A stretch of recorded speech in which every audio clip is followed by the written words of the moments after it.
Good afternoon, everyone. Welcome to the webinar, Illinois AT Guidance Manual, 2nd edition, Transition for Students Who Use AT and Additional Resources. Presenting this series, and this will be her 3rd webinar, we have Gayl Bowser with us this afternoon. Gayl, we're very excited to have you back. So without further ado, I would like to welcome Gayl back. Gayl, thank you for joining us, and we are going to take a moment so I could pass the screen controls over to her at this time. Hi, everybody. It's a pleasure to be back one more time. I'm starting to feel like I get a regular weekly visit to the state of Illinois right now. So thank you all for joining me. There we go. Welcome again. This is, as Sam said, the 3rd in a series of 4 webinars that is covering the basic information in the new Illinois Assistive Technology Guidance Manual, the 2nd edition of that manual. I'm excited about today's content because this is a brand new chapter that has not been in the manual before, and it addresses transitions for students who use assistive technology. We're also going to go over the appendices and some of the resources that are included in the guide because they are also new, and we're excited to have them included. We wanted to make sure that you were aware of what was there. You all should have a PDF copy of the guide, but at some point today I'm going to move to looking at that directly on the screen so that you can see that resource section. I need to tell you that I am an independent consultant. I used to work for the state of Illinois as the state of Oregon as the Oregon Assistive Technology Specialist for the State Department of Education, which is part of the reason that Infinitec and ISBE contacted me to help with the writing of this guide. You see there also my email, and you are welcome to contact me with questions or concerns about the guide. We are just releasing this for the first time this month, so we're hoping to give you enough information and enough overview that you can take a look and give us feedback and help us understand what kinds of questions people still have after the guide's been written. I also need to say that the information in the 2nd edition of the Illinois AT Guidance Manual is provided as a support to districts in order to clarify procedural questions and describe effective AT practices. If your district has practices that are established and working, there's no implication in this guidance manual that should be interpreted to say that you need to change what you're doing unless the AT practices in your district don't provide the child with a free and appropriate public education in the least restrictive environment. So if you think things are working for your students and the families and other professionals that you work with think that your AT system is working well, we're excited for you, and we want to encourage you to go ahead and do the things that you've been doing well already. If you encounter questions about compliance and you find that they aren't addressed in the guide, we do suggest that you consult with an attorney because we know sometimes any special education process can become a little confrontational, and we want to make sure that families and staff have accurate information that they need. The first part of the presentation today, we're going to go over a few questions that we got after last week's session that we felt needed some clarification right away today. So one person on the webinar last week asked me, as I was talking about assistive technology services, what is meant by AT services? That's information that is included in IDEA. You'll see the quote on this page is direct wording out of IDEA law. And I spend a lot of time with this definition, so I just assume everybody in the world knows what it says too. Thank you for pointing out that I had kind of jumped ahead a little bit in terms of providing information. So I want to just briefly go over the definition of assistive technology services that's listed here. The main thing, I think, is that first sentence. Assistive technology service means any service that directly assists a child with a disability in the selection, acquisition, and use of an assistive technology device. So anything that you need to do in order to make sure that you've taken a good look at the student's needs and done good high quality consideration, as we talked about last week, can be considered an assistive technology service.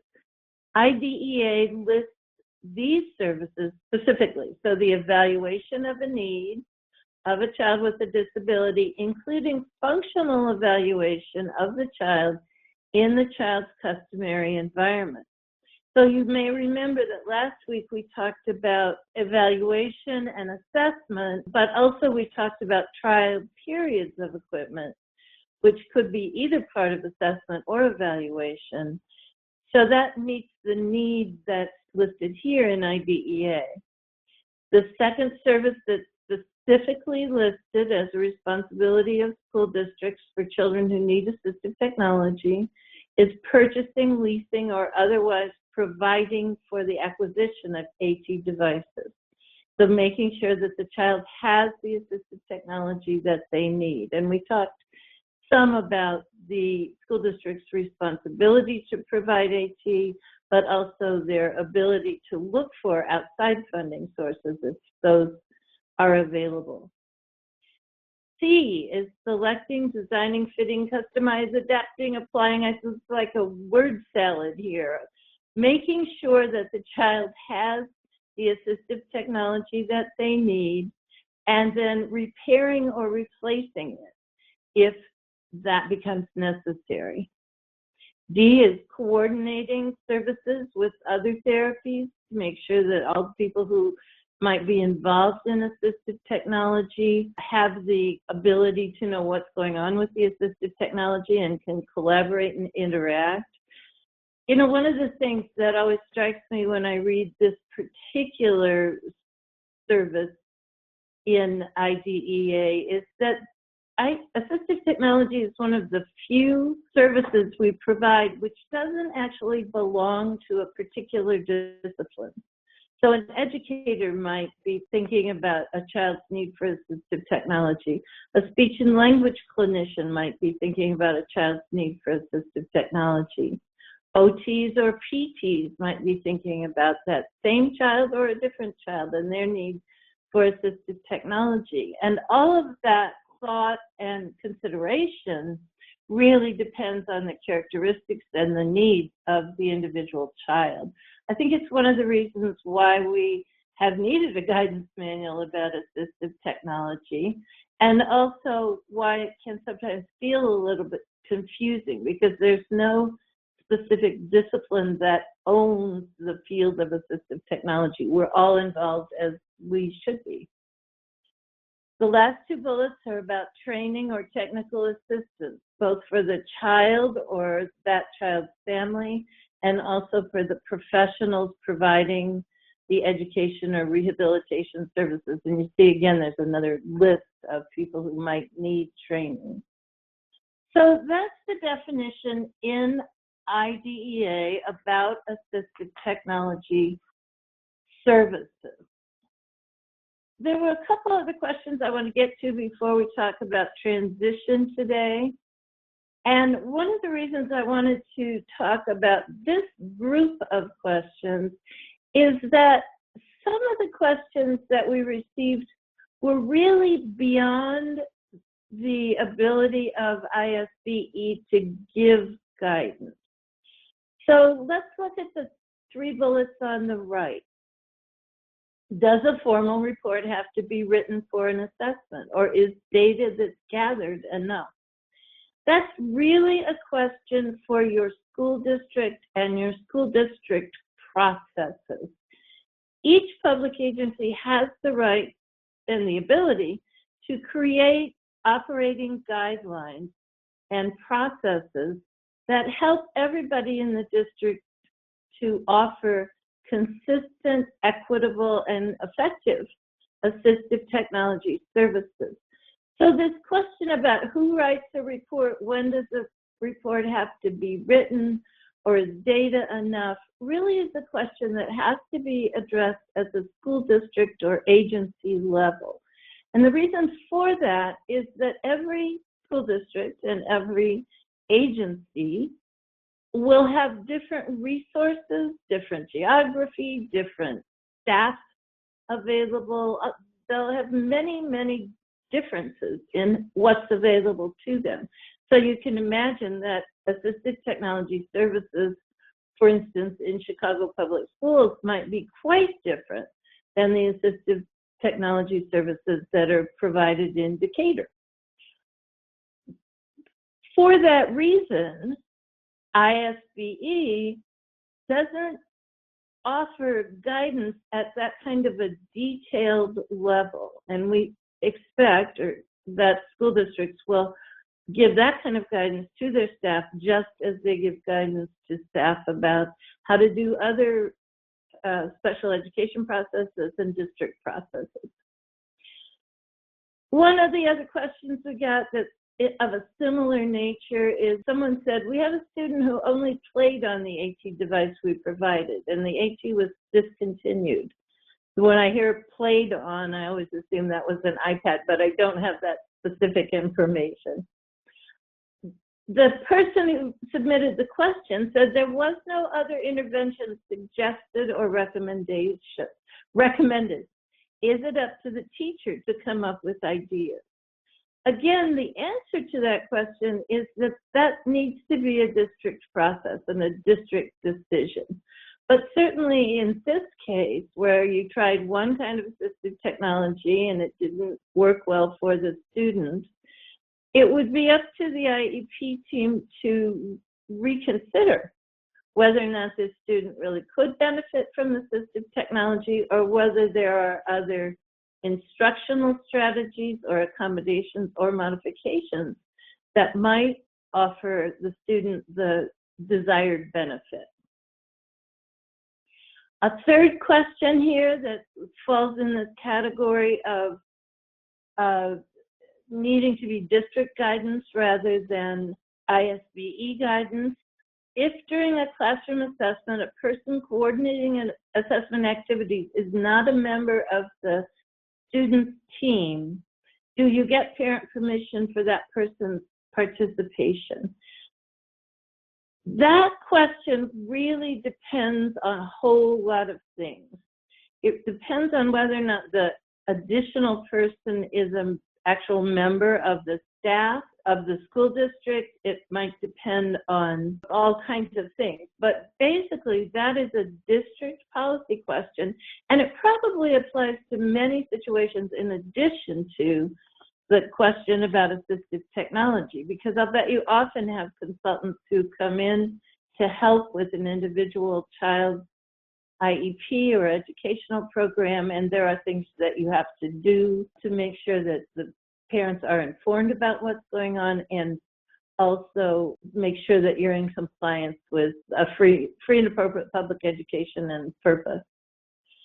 So I wanted to say that there are some questions we just won't be able to answer because they need to be answered at a different level.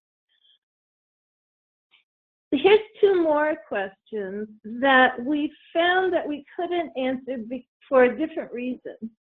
These kinds of questions really depend on what the data about an individual student that was collected during classroom assessment or evaluation has to offer. One of the questions was, when does consideration require an evaluation versus when does consideration require a classroom assessment?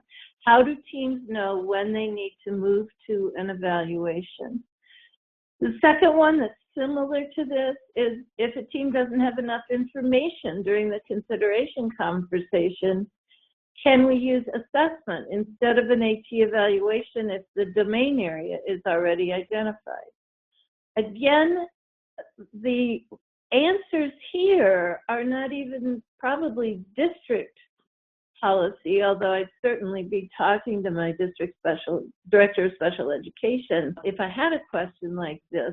But these are really questions where the IEP team needs to sit together or meet together somehow and say, what do we think? Do we have enough information about this child? Is their performance in receptive and expressive language to just try some classroom assessment strategies and try some devices, or do we need an evaluation?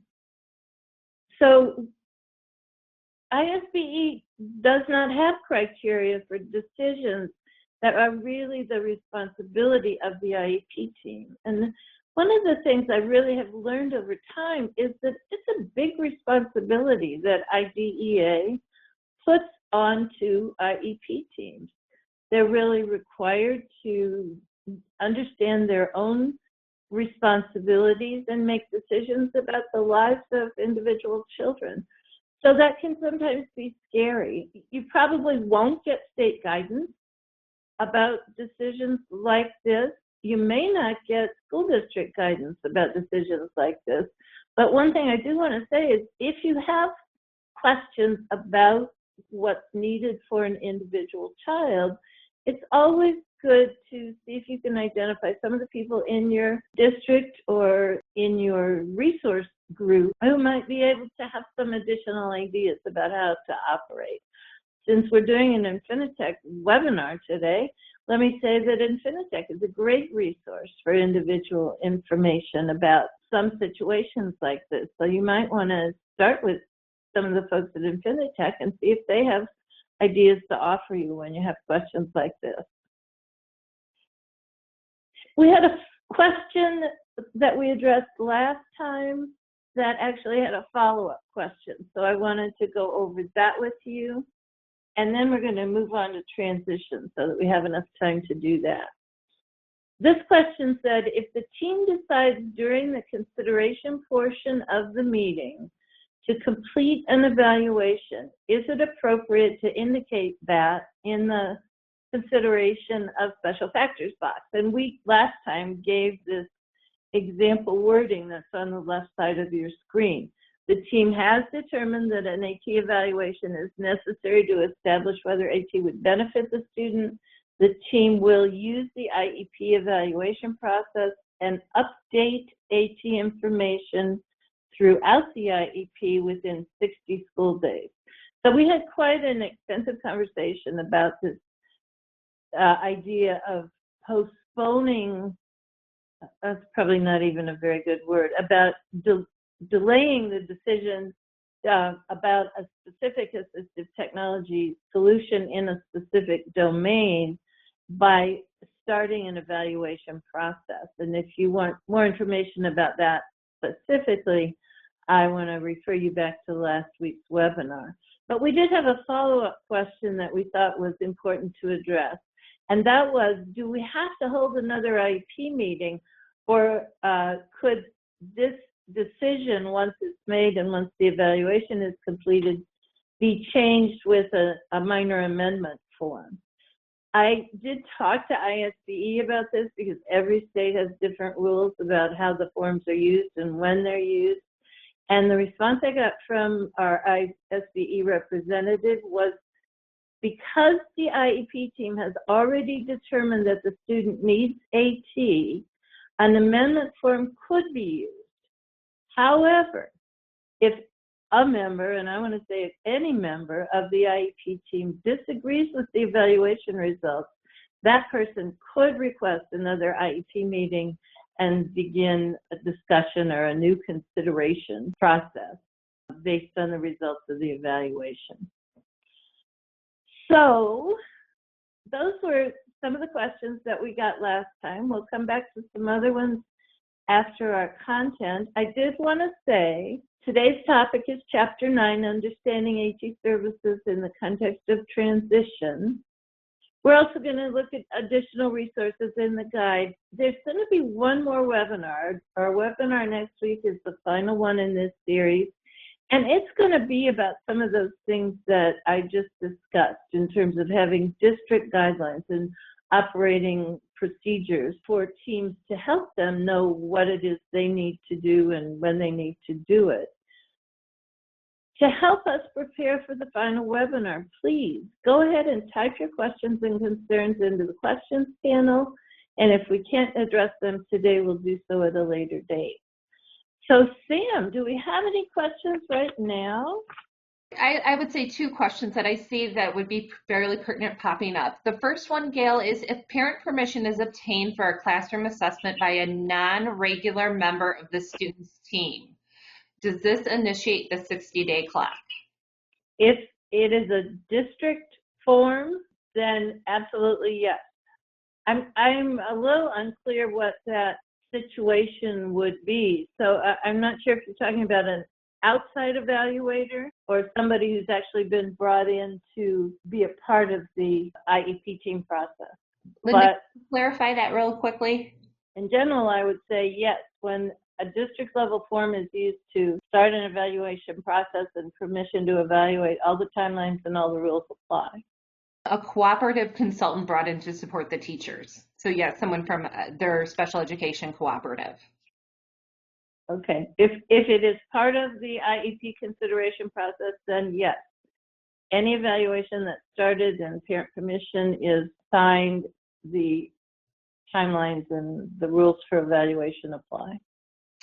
Okay, and then the one additional question we will take at this time, it's a quick one. Does AT technically include, when we were talking about the services definition and the definitions of AT, would that technically include internet access, really looking from the perspective of today's e-learning situation? You know, that's a question that's popping up all over the place. Assistive technology can include internet access if it has a direct relationship to the child receiving a free and appropriate public education and accomplishing goals on the IEP. So I don't see any reason why assistive technology could not include internet access, but it wouldn't just be the internet access, because what we need to demonstrate is that the child will be able to do something that is difficult or impossible because of their disability. So it wouldn't just be, I want my child to have internet access, but there has to be a direct relationship to goals and overcoming barriers. Okay, we'll pause for questions at this time, and then I'll wait for you when you're ready, Gayl. Okay. I got to tell you, I'm excited about being able to introduce you to this transition chapter, because transition has been one of my passions in terms of transition for people who use assistive technology. Early on in my career, I was working with several high school students who worked in my program as supported employees. They did data entry and were hired as clerical staff. And they all had used assistive technology in their elementary, middle, and high school programs. And they were working for me using that same assistive technology in order to do computer data entry, to talk to people in the agency. All three of these folks were adults who needed powered wheelchairs, who needed alternative computer access, needed augmentative communication devices. So they were pretty severely impacted by their disabilities, but they were also quite bright and were able to work at my education service district in my program as paid employees.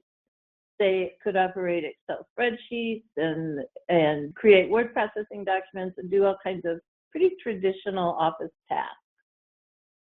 So one of the things that resulted from that was that I was really interested in what it took to help people who use assistive technology at the high school level to move forward into adult life and continue to use that assistive technology. Because frankly, if we don't do some advanced planning, and I really mean way advanced planning, like beginning from the day we help students to try out new assistive technology, if we don't plan for those kinds of transitions, what can happen is that the technology gets abandoned when things change radically. So in the context of Chapter 9, what we've done is collect a lot of the information and research about transitions for assistive technology users and try and give people in the field some ideas about the things that are important to think about. There are also a lot of questions about transition which arise when students move from one educational environment to the other. So we tried to address those too. This is a chapter that was very much guided by people in the field and the focus groups that Dr. Brian Wojcik helped to hold in the time before we developed this guide. And there was a lot of emphasis on the need for something about transition. So the chapter itself addresses these 4 bullet points. High quality assistive technology transition planning, so including assistive technology in any transition plans that you make for students. There's also some wording in the guide about device acquisition and transfer. Some wording about the need for planning for AT services during transition. And then a focus on student training and skill acquisition in order to prepare for and be successful in transitions where the student is taking assistive technology with them. I want to give you the wording that's in IDEA about transition planning. Now, I do want to say that there is no specific wording in IDEA about planning for transitions for people who use assistive technology. So the words that you'll see on this slide are the words that come from the definitions of transition planning and the transition sections of IDEA, but you won't see the words assistive technology on this slide. So IDEA Part B defines the term transition services as a coordinated set of activities for a child with a disability that's designed to be results-oriented and focused on improving the academic and functional achievement of the child with a disability to facilitate the child's movement from school to post-school activities. So when we talk about transition here, we're really talking about the move from school services to community services. That's what IDEA is able to talk about. It might be that you're talking about a move to post-secondary education, to vocational education, to integrated employment, like the situation I described to, or some other employment situation. It might be any kind of a move, and it might also address independent living and community participation. So all of these words are in IDEA, that whole list of things that you might be helping a student make a transition in these areas. Transition planning is based on the individual child's needs, taking into account the child's strengths, preferences, and interests. There's a real focus in the transition wording that's in IDEA about strengths, preferences, and interests, because we are asking in the school to community transition for our students to become more like adults. And so we want to know what their preferences and interests are. Transition planning could include, as the third bullet indicates, instruction, related services, community experiences, the development of employment and other post-school adult living objectives, and if appropriate, acquisition of daily living skills and functional vocational environments. So that's a lot of stuff included in one small section of IDEA, and it talks about transition planning. But what I want to say is that any one of those bullets could include, in the planning activities, planning for assistive technology included in the transition. And what we discovered in the late 1990s was that many of the transition plans that were being made didn't address assistive technology because the wording wasn't right there in the law. So people who had students who effectively used assistive technology were forgetting to plan for those transitions when they were planning for other parts of the transition. When we talk about transitions for assistive technology, we are talking about that school to community post-school transition, but we also can be talking about other transitions. Transitions from elementary school to middle school, or from middle school to high school. Transitions from one school to another. One of the big areas that I have a fair amount of experience with is transition for students who use assistive technology, but their families are migrants. They may be working in different parts of the state at different times because of what crops are coming in. So those kinds of transitions also need some planning, and they actually need more frequent planning because they happen more frequently. So in this chapter 9, what I wanted to say was that we're talking about the big T, transition from school to community, but we're also talking about those little transitions that happen more frequently. Some of the things that need to be addressed during a transition are things like this. Transition planning for AT may include training provided by the previous placement to the receiving placement. So if I have a student in my high school program and he's moving on to a work placement where he's going to need his augmentative communication device in order to help him remember what to do and communicate about what's happening, then I may be providing some training about how he does things and how the device works to the new environment. There are also questions about transfer of AT equipment from one placement to another and a purchase of new equipment. So those are things that are addressed in good transition planning. Also, and one of the things that we found in some of the research we did is that a thing that people can forget about is the identification and planning for specific AT services to the student that the student may need in the new receiving environment. As we did our research through Oregon Health Sciences University a few years ago, one of the stories that we ran across was a young woman who was an adult living on her own with personal care assistants who came in to help her with many of her daily functions, but at nighttime she was able to stay by herself and be independent. She used an augmentative communication device. And one of the things that one of the caregivers identified was that she still had the names of all her high school teachers on her communication device, but none of the names of the caregivers who were coming in to help her every day, because there had been no planning to make sure that she had help with her augmentative communication device and speech and language clinician services to help her change her vocabulary when she needed to. So that lack of service really translated to a lack of planning, and it taught us a lot about what kinds of things we need to be thinking about when we think about any transition. Other questions that are addressed in the guide. Device acquisition and transfer is always a big question, and it's kind of the place to go first because it makes sense to go there first. This student has a high-tech augmentative communication device. They're moving on to a new environment. It's a school purchased device. So what happens to that device? One of the questions addressed in the guide is, can a student take school-provided AT to a new placement? I want you to look at the response in the guide because there's a lot of it depends kinds of answers here.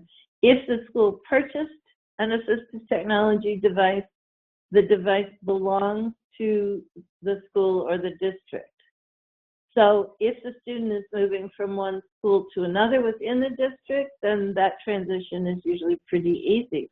But if the student is moving from school to community or moving to another district, that may be more complicated, and it will have implications for both the sending district and the receiving district. So I'm going to encourage you to take a look at page 46 in the guide and see what we said there about that issue. Another question that's addressed in that same part of the guide is, can AT be transferred to a student upon graduation or to another placement to which the student is transitioning. Again, that's one of those questions that we discuss in the guide, but the real answer is that is a district policy. There is no official legal guidance in the state of Illinois about transfer of equipment, except that it's allowable. So a district might be willing to sell the equipment to the receiving environment, sell the equipment to the student, might be willing to do all kinds of things, even more generous things than that. But it really is a district level policy about what happens to equipment when a student makes a transition. It's one reason, I think we talked a little bit last time, it's one reason why a student having their own device, if it's a specialized device and specialized equipment, can really be a good idea and a benefit, particularly as students get older and more capable in using their assistive technology. In this chapter, we also talk about student training and skill acquisition. And we used a paradigm from Janice Light, who talks about the 4 areas of competence for augmentative communication devices. This paradigm we've modified so that it applies to all kinds of assistive technology devices. And we talk about the fact that there are really 4 kinds of skills that students need in order to be capable and really functional and independent with their assistive technology. So one of those kinds of skills is operational skills. Of course, you need to know how to make the thing work, the assistive technology device. For some devices, that's very simple. You just pick it up and use it if it's a special spoon or a pencil grip. For other devices, like a Chromebook with all kinds of speak aloud extensions and things like that, it's going to be a more complicated process. But the student has to have the skills to operate the device. And then the second thing, they have to have the skills that address the function for which we chose the assistive technology. So if we chose assistive technology for writing, then the student has to know how to create a good sentence and how to punctuate and start with a capital letter, things like that. If we chose the device as a communication tool, the student needs to know how to have a conversation with people, not just how to make the words come out of the device, but how to have a conversation, how to take turns, things like that. There are also social skills and self-determination skills that are addressed in the guide, how to use devices around other people, and how to explain to other people what this device does for you and why you use it. And then finally, the 4th category that's addressed in the guide is strategic skills, knowing when to use assistive technology devices and when to use some other strategy, like asking for help, and also how to choose the devices in your tool set to identify the one that's most effective and best for the task that you're trying to do right now. So that's some information that I hope catches your attention and really gets you to want to look at the transition chapter in the guide. Sam, this is probably a good time to stop and say, are there any questions about anything that we talked about in terms of transition? Yes, we'll take 2 more, we'll address 2 more at this time.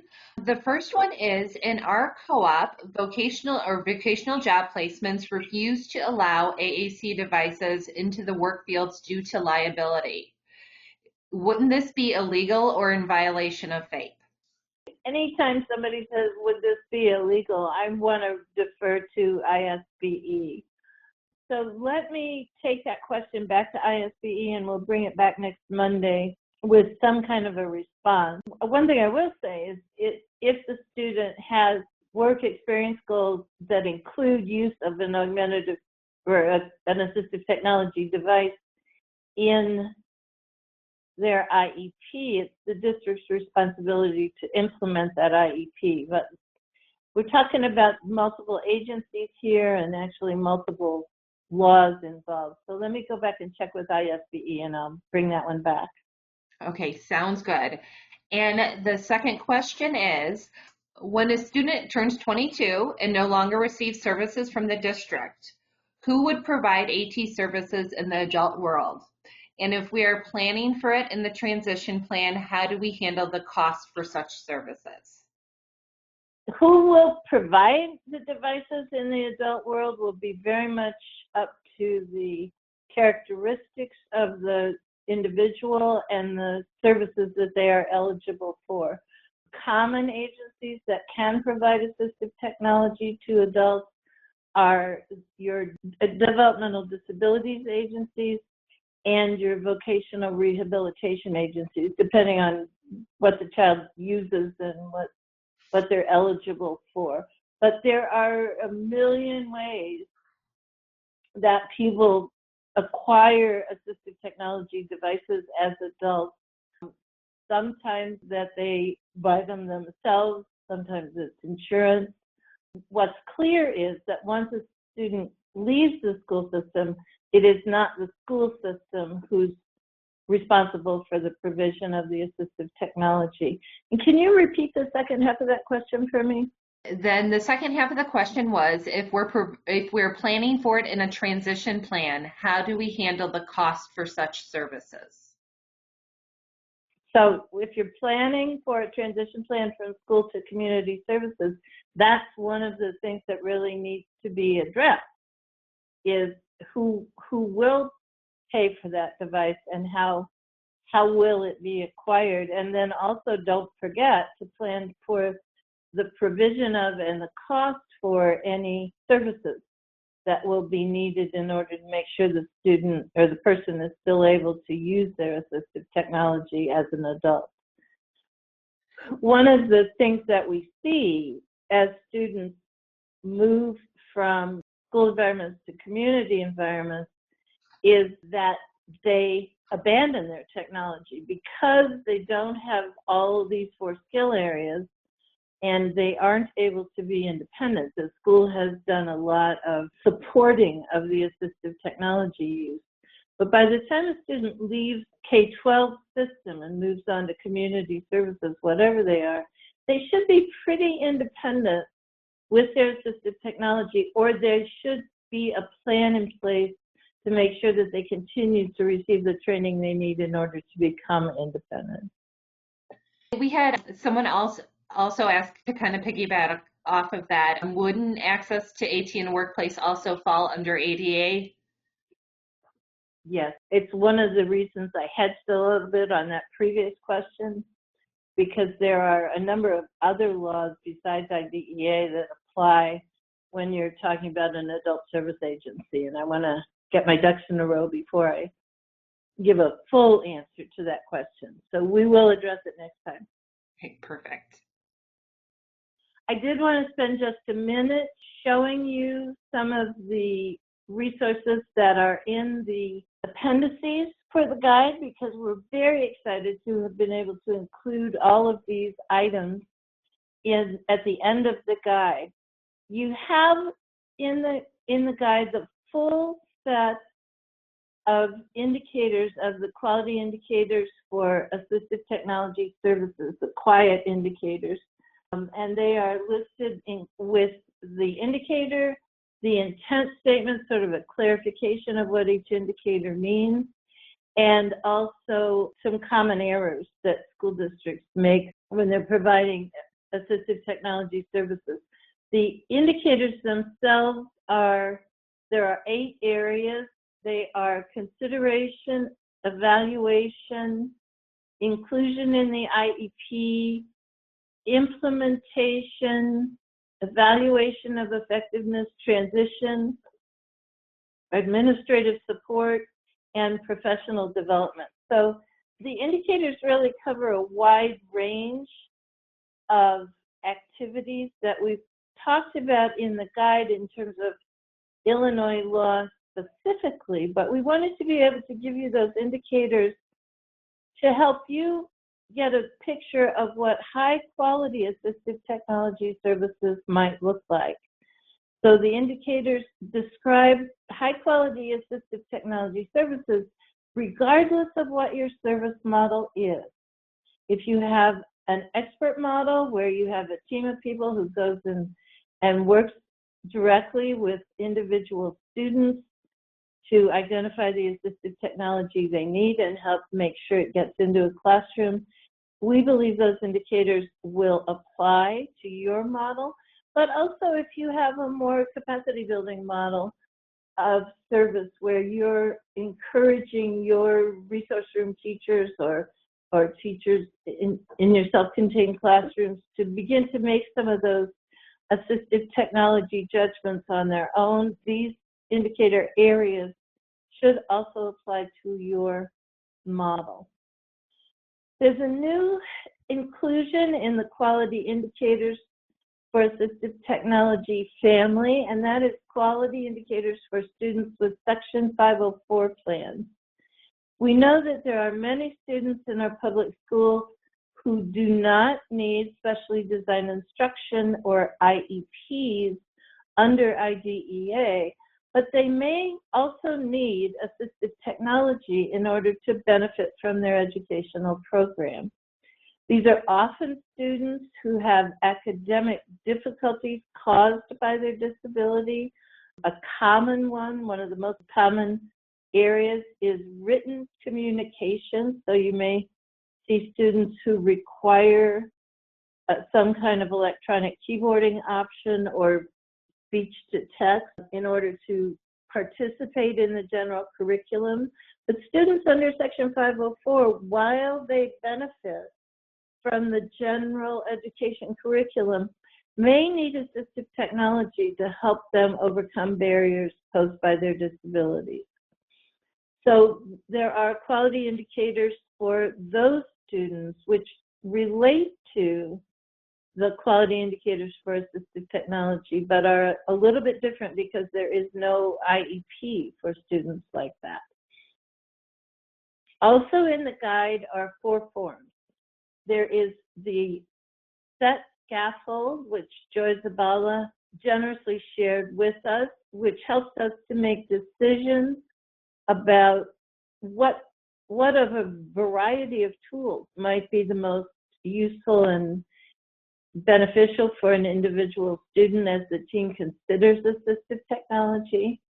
There is a sample assistive technology implementation plan, which was originally developed by the SEAT Center and has been modified a little bit for this guide. There's a sample agreement between parents and a district when parents have purchased the student's assistive technology and it's going to school to be included in the educational program. And then finally, there is a transition planning worksheet that relates directly to the chapter that we discussed today, and it is a tool that was developed by the Quality Indicators for Assistive Technology Consortium. I'm going to get out of this PowerPoint right now, and I realize that we're going to lose the captioning when we do that, so I apologize for that. I didn't think about it until just this minute.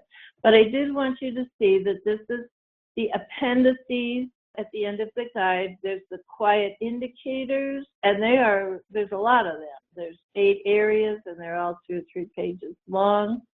There's also Quiet 504 indicators, and so you'll see those here. But what I'm really trying to scroll down to, don't get dizzy here, is the forms that we provided. Because, okay, so here's the Quiet 504 indicators, and they have 7 areas, which includes student instruction about assistive technology. That's one that isn't included in the regular IEP indicators. And then finally, here is the set scaffold form that Joy Zabala has shared with us. And there's the second page of that. Here's the assistive technology implementation planning form, which is a tool that can be used by teams after they've determined the student's need for assistive technology. Then the sample agreement letter. This was actually developed by a school district attorney, but if you're going to use a form like this, I really suggest that you get your district attorney to take a look at it and make sure it says what you want it to say and that it is legal.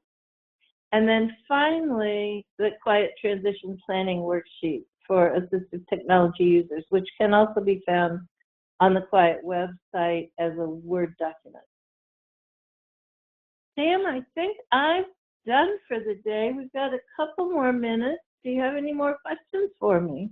Yes, we'll take 3 more questions at this time. The first is in reference to some of the supports that you just shared, Gayl. Is there documentation in the manual that supports school teams who identify a need for AT, but the parents refuse? Again, I need to check specifically, so we'll put that on the list for next time. But I think that the processes that would apply are really the processes that apply anytime a school team makes a recommendation and the parents refuse. So you have processes in place for that event, I'm pretty sure, because it does happen reasonably frequently. And you would use the same processes, not special assistive technology processes in that area. But we're going to put that on the list for next time also. So we'll get back to you and see if we have any more clarification. Okay, perfect. For our next question, we're going back to looking back at that IEP paperwork and checking yes or no in regards to, does the student need assistive technology? And this is kind of a scenario, so I'll go ahead and read it. And Erin, if I'm taking pieces incorrectly, please let me know. If the IEP team recommends AT assessment during the IEP, we typically check the no box and then write the educational team will request an assessment with the assistive technology specialist to determine if there are additional tools needed in the educational area that would allow FAPE. Is that correct in going forth? Sure. Okay, and then oh, more?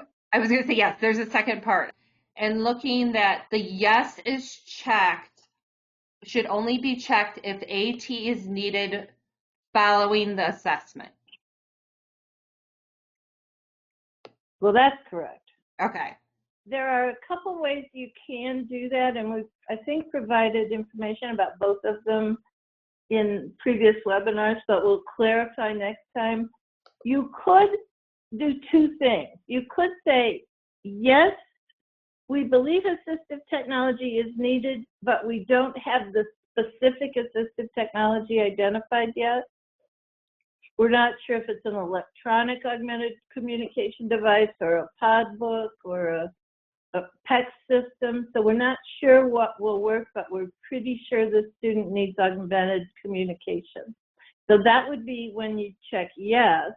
And then you could say, and we're going to go back and do classroom assessment and determine how we're going to approach this need, but again, in the next 60 days.